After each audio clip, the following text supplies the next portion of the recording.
भारतीय cricket control board सभापति Saurabh Ganguly निकटरे team इंडियार एक्सपेरिमेंट आयरलैंड ग्रस्त पर्यंत चलिब। एपरिकी इंग्लैंड विपक्ष सीरीज रे प्रायतः भारतर टी20 विश्वकप टीम खेलिबे बोली अनुमान करा जाउथिला, मात्र एबे यह संभावना लागुना। व्यस्तबहुल कार्यसूची जगु इंग्लैंड विपक्ष में एक्सपेरिमेंट लागू करा जाई पारे। हार्दिक पांड्या नेतृत्व में भारत यही सीरीज खेलिबो बोली आशा करा जाउछि। 5 जुलाई ले इंग्लैंड विपक्ष टेस्ट सीरीज शेष हेबो। खिलाड़ी पाखरे विश्राम पाई मात्र गोटे दिन रहिबो। तापर 7 तारिख में प्रथम टी20 खेला जिवो। पांड्या नेतृत्व में भारत 26 और 28 जून में आयरलैंड विपक्ष में 2टी टी20 मैच खेलिबो। जदि टेस्ट मैच 3 किंबा 4 दिन में शेष हो ताहेले विशेष असुविधा हेबो नाही। पूर्व निर्धारित कार्यसूची अनुसार सबु किछि चलिबो।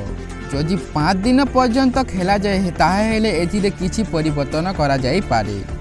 ए सबु को आखि आगरे रखी हार्दिक पांड्या नेतृत्व दिन टीम इंडिया को आयरलैंड पर इंग्लैंड जावाक कहुई। तेज फ्रेंड्स वीडियो केमती लगला, वीडियो भल लगला ताले लाइक करंतु, कमेंट करंतु, चैनल नुआ आछंती ताले सब्सक्राइब करतु। जय हिंद, जय जगन्नाथ।